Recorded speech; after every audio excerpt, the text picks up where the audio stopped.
Look at the size of that thing! It was supposed to be a normal hike, but instead, I experienced the scariest Bigfoot encounter ever. Whatever stalked me then was no bear. It was Bigfoot screaming with a sound that turned my blood to gravel. What followed was a split-second decision so reckless and desperate, it changed my life forever. I'm Caleb Harlan, and my back is pressed hard against the trunk of a Douglas fir, legs on fire, lungs trying to remember what a normal breathing rhythm feels like. The canopy above me is so thick it swallows midday whole and spits it out as something closer to late dusk. Everything down here tinted in a deep, layered green-black, like the light itself has been strained through a dozen overlapping membranes of shadow before it reaches the forest floor. I have been running. I can't tell you exactly how long. Long enough that my thighs are burning and my chest feels like it's being wrung out by hand. Long enough that the muscles in my calves have progressed from burning to a deeper, duller protest that I know from experience means the reserves are nearly gone. I am being observed by something that is close. I look down at the forest floor almost involuntarily, half expecting to catch movement at ground level. Some animal, something recognizable, something that fits into a category I have names for. I am still looking down when the world directly above me comes completely apart. The scream arrives before anything else does.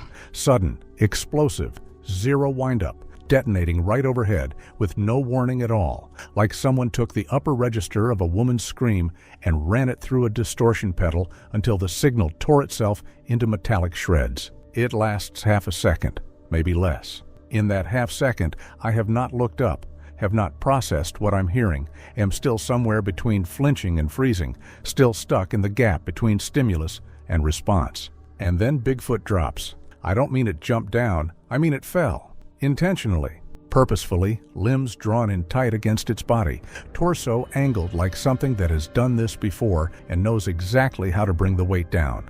Straight out of the canopy and straight toward the exact patch of ground where I had been sitting not half a second before. Bigfoot hits with an impact I feel in my back teeth. Dirt erupts. Pine needles blast outward in a ring 3 feet wide. Its hands, and I say hands, but what I mean are weapons, broad and thick-fingered with nails that are closer to claws than anything else, rake deep parallel grooves into the soil on landing, 4 inches deep at least, and those grooves stop maybe 3 inches from the front of my left boot. 3 inches? I am already scrambling backward on my hands and the heels of my feet before my brain has issued a single coherent instruction. I'm just moving, backward and sideways, across uneven root-laced ground, not looking where I'm going, not caring. The Sasquatch in front of me is 500 pounds at minimum. My brain is doing this assessment in real time with the dispassionate accuracy of pure adrenaline, and it is covered in dense, dark brown-black fur, matted with bark debris and fir needles, and its face is broad and brutally flat, and its eyes have found me with a focus that contains absolutely no ambiguity. Can I put enough distance between us before it decides I'm the target? Bigfoot does not pause, does not square up, does not vocalize again, does not perform any of the threat display behavior that gets discussed in the second-hand accounts. It simply moves, and the movement is already carrying a weapon. Something is in its right hand, a broken tree limb, maybe 4 feet long, cross-section as thick as my forearm. And I genuinely cannot tell you whether it grabbed that limb off the ground on landing or had it coming down from the canopy. The timeline doesn't allow for either, but both seem to have happened. Bigfoot raises the limb overhead with both hands, full extension above its head, and brings it straight down at my skull. This is not a warning. There is no arc to the swing, no feint, no hesitation in the mechanics, just a direct vertical overhead strike aimed with unambiguous intention to end the situation with one hit. I see the full body mechanics of it in a compressed fragment of a second, the hips rotating, the shoulders driving down, the entire mass behind the motion. I throw myself sideways and the club hits the earth where my head was with a crack that I feel as much as here. It splits the soil. It snaps off smaller embedded branches underneath it, like dry sticks. My shoulder hits a root cluster, and something grinds in a way that I file away to worry about later, and I'm already pulling my legs under me, already scanning, already looking for anything I can use. Is there even a place left to hide, or have I run out of options? That's when I see the gap. 2 fallen logs, old ones, half rotted and gray, crossed at a low angle to my left, maybe 8 feet away. Between them, there's a crevice, barely wider than my shoulders, maybe 16 inches at the widest point, less than that where the bark is still on. I do not weigh my options.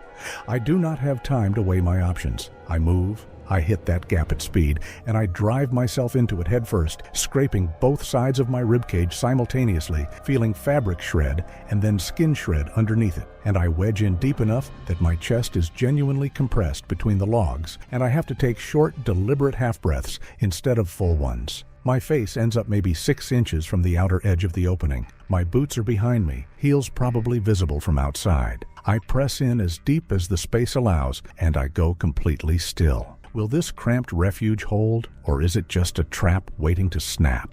Bigfoot reaches me in seconds. It does not slow down or hesitate or try to understand what I've done. It lunges directly at the gap, both arms driving in at full extension, and those arms are enormous, not proportional to any primate I have a reference point for, built like load-bearing structural columns, and they wedge hard at the shoulders before they can reach me. I can hear the logs groan under the lateral pressure. Bigfoot's fingers are inside the gap anyway, all of them searching, and they are clawing through the air maybe 4 or 5 inches from my face. The nails leave visible tracks across the rotted wood and packed soil. I pull my head back as far as the confined space allows, straining my neck, trying to find 1 more inch of clearance that isn't there. I do not make a sound. There is a pause. Not retreat, not withdrawal, just recalculation. And then the tactics shift, and the assault on the logs themselves begins. Bigfoot stops trying to reach through the gap and starts trying to remove the barrier. It bites into the upper log, and I want to be precise about what I mean when I say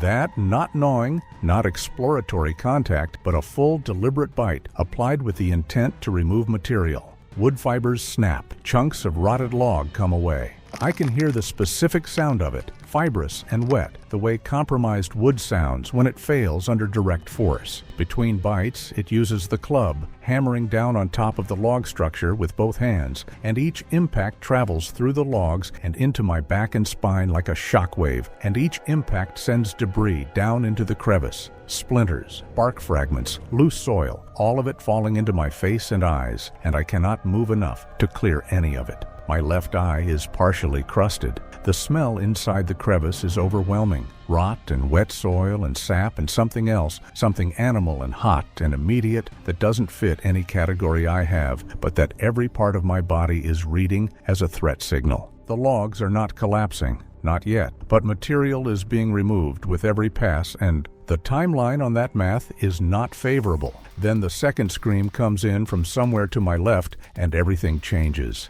Is it help or just more chaos about to land on me? Different pitch, slightly higher, slightly more fractured at the peak, but carrying the same absolute violence, the same total lack of preamble. A second Bigfoot hits the ground, maybe 25 feet from my position, not from as high as the first one dropped, but fast and low, and moving before it has fully landed. It doesn't waste a single beat before covering the distance toward the first one, and the first Bigfoot, mid-swing on the logs, mid-assault on my position, spins on it with an immediacy that tells me exactly how much thought went into abandoning the attack on me. 0. The calculation took no time because there was no calculation. Are they turning on each other before I even get a chance to escape? The 2 Bigfoot collide a second later. Not gradually, not with a closing approach, just full mass impact at speed, 2 enormous bodies trying to occupy the same point in space. The sound is percussive and deep, and I feel the ground move through the logs and through my compressed ribcage. There is no circling, there is no posturing or display.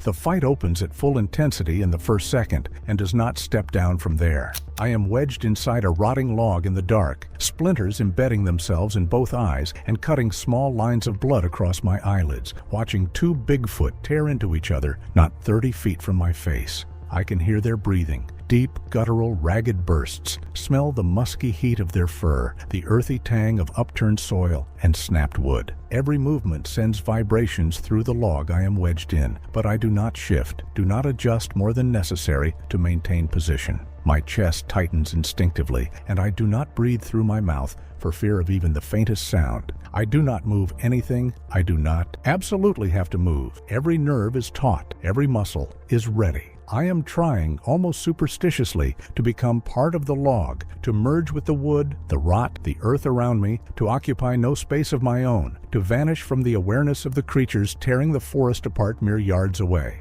The fight does not pause. The two Bigfoot crash into a fallen sapling and send it snapping like a dry whip. One shoves the other backward into a cluster of ferns and moss, sending debris flying in all directions. Their arms lash outward, catching on each other's torsos, slamming into tree trunks, and rolling over exposed roots. Every hit sends a jolt through the ground, through the logs, through me. Their massive bodies crush small shrubs underfoot, scatter loose rock, and churn the forest floor into dark, uneven furrows. I track every movement through narrow gaps in the rotting log, catching glimpses of fur, arms, shoulders, faces contorted in violent exertion, teeth bared, claws extended.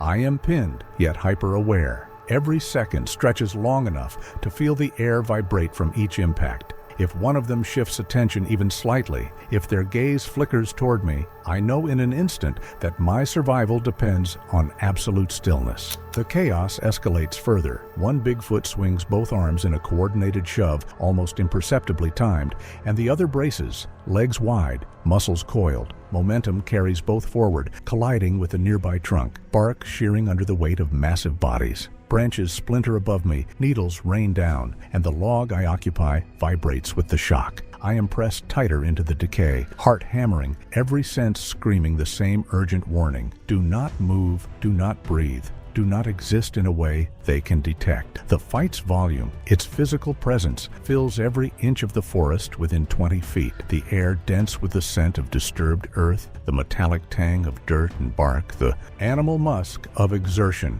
And yet I remain utterly still, an extension of the rotting wood, invisible by sheer force of stillness and terror. And then the third Sasquatch arrives before I have time to process the second one. Is this the end, or does the chaos work in my favor? I hear it first, a crash through lower canopy 20 feet up. The sound of something massive simply displacing material rather than navigating around it. Branches giving way under weight and force. And then it hits the ground with an impact that reorganizes the local topography in a way that is not metaphorical. I can see it through the gaps between the logs, larger than the other two, or at least that's how it registers in the chaos. And louder, and moving with a weight that makes the previous two look like a preamble. Now all three of them are in the same 30-foot radius, and the energy in that space shifts into something that has no accurate name. They vocalize at each other, not sustained roars, nothing theatrical, but short detonating screams and guttural burst sounds, fast and overlapping. And they do this while pressing into each other's space aggressively, bodies almost touching, volume escalating. And this argument, this exchange, this whatever it is, lasts maybe 4 seconds before the whole thing pivots into the most violent sustained physical encounter I have ever been present for in my life. Can I stay hidden while the epicenter of destruction unfolds so close? One Bigfoot grabs another by both shoulders, full grip, fingers visibly sinking into fur and flesh, and drives it backward into a tree trunk. The tree is probably 20 inches across, and it shudders on impact. I hear the wood stress. Branches shake loose from 30 or 40 feet up and fall through the canopy. Bigfoot that got driven into the trunk bounces off and delivers a full-arm lateral blow immediately. No recovery time, aimed at the ribs and connecting with the sound that carries.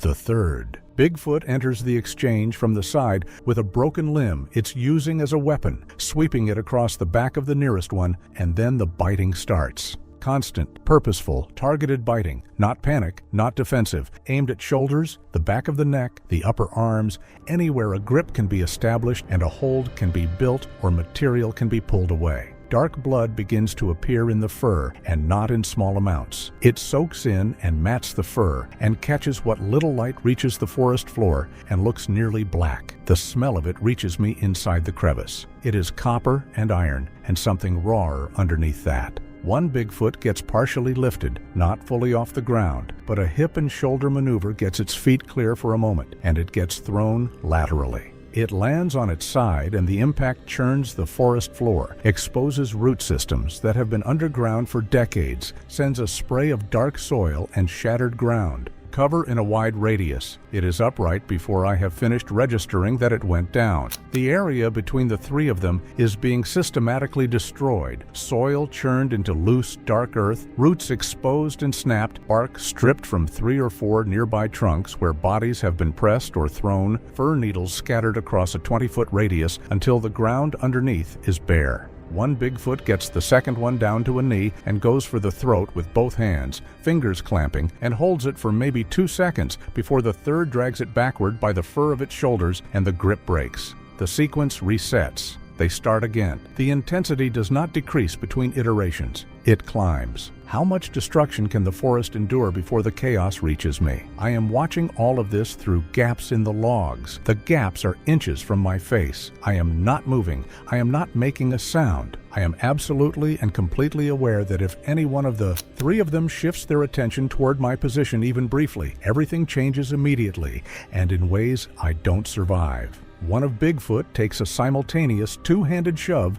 from both of the others and goes backward, directly into my log cover. The impact is a different category of event. The entire structure torques violently. One of the main logs, the upper one, the one that has been taking the club strikes, cracks along a fault line it probably developed years ago and has been waiting for an excuse to use. The crevice widens. Light cuts in from the left side where the crack is opened. Actual exterior light, gray, green, and cold. And the tight compression that has been holding me in place disappears. My rib cage has room. My left arm has movement. Splinters rain down into my face from the split log. Another log shifts under me, and the whole geometry of the shelter changes in under a second. The gap that I squeezed into is now visible from outside. From ground level, from the right angle, from directly in front of where the crack opened, you can see into the crevice. You can see my face. You can see me. Will the moment they discover me end everything? One of the Bigfoot sees me. Its head snaps toward the opening with a speed and precision that does not fit anything that size. No tracking lag, no gradual focus, just an instantaneous directional lock, head turning and stopping on my position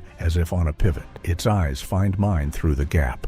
This is direct, unmistakable eye contact, and it lasts a full second, maybe slightly longer, which in this context is long enough to be geological. I have spent a lot of time in the field. I have had plenty of moments of ambiguity, wondering if I was being watched, wondering if an animal had detected me or was simply looking in my direction by coincidence. This is not one of those moments. This is the opposite of ambiguity. It sees me. It knows what I am. The decision has already been made before the eye contact ends. It disengages from the other two. It takes less than a second, and Bigfoot comes for the gap. Do I have the speed and wits to survive this direct assault? I come out of the logs the only way available, forward, fast, not standing up so much as exploding outward and converting the momentum of the exit directly into a running stride without any pause in between. There is no direction I have planned. There is no destination in my head. There is a downhill slope in front of me and dense timber, and I take the densest available line at full speed because dense means narrower gaps, and narrower gaps mean something with that body width has to decelerate to navigate them. Roots cross the ground in every direction, and I hit them at different angles with both feet and stumble twice and correct without reducing pace. Low branches hit my face and my chest. Something catches my left arm above the elbow and opens the skin, and I feel the heat of it, but not the pain yet. That comes later. Behind me, all three Bigfoot are in pursuit. I know this because I can hear them, and the hearing is not ambiguous. Heavy, fast footfalls that communicate through the ground as much as the air. And the sound of three animals that size moving at speed through dense timber is a physical phenomenon, something your sternum picks up before your ears fully process it. They are not trying to be quiet. They are not pacing themselves. They are coming. These Bigfoot are faster than me on open ground. I already know this from the way the first one dropped. That kind of power doesn't slow down on flat terrain, but I am not giving them open ground. I am threading between trees with gaps that make me slow down less than something twice my shoulder width, cutting angles through tight channels between root clusters and low branches, staying in the timber where my size is a relative advantage. Every narrow gap buys me fractions of a second compound. That is the math I am running in the back of my head, while the front of my head is entirely occupied with not dying. Are these fractions of a second enough to keep me ahead? The sound behind me is constant, and it is organized, and it is gaining. 3 sets of footfalls, each one heavy enough to resonate, and between them, the occasional crash of a branch being taken out rather than ducked, the occasional grunt of something large navigating an obstacle at speed. They communicate while they run, short, clipped vocalizations, nothing I can parse but clearly purposeful, and the fact that they are coordinating while pursuing me is a piece of information I do not have time to sit with, but that lands in my chest with real weight. I cut left hard around a tight cluster of 3 trees, and the gap between the last 2 is maybe 18 inches, and I turn my shoulders and scrape through, and I hear the closest set of footfalls adjust. Not stop, adjust, finding another line. Around the outside, I hear one of them hit something solid behind me, a trunk, a root cluster, something fixed, and the sound of impact is significant, and the footfall pattern changes after it. 1 set of heavy steps drops out of the rhythm. 2 Bigfoot continue. I don't celebrate and I don't adjust. I keep going. Is survival now about endurance, luck, or both? One of the Bigfoot screams, and it is close. Not 40 feet back, maybe 15, maybe closer. The sound is directional, and it is aimed at me, and it is close enough that I can hear the texture of it, the way the pitch breaks and shreds at the top end. I push harder. My legs are past the point of fine motor reliability, and I am operating on the crude version. Swing and land and push and repeat, hoping the ground keeps cooperating, hoping the next root cluster is passable, hoping the gap between the next 2 trees is wide enough. The timber is beginning to space out. I can see more light ahead.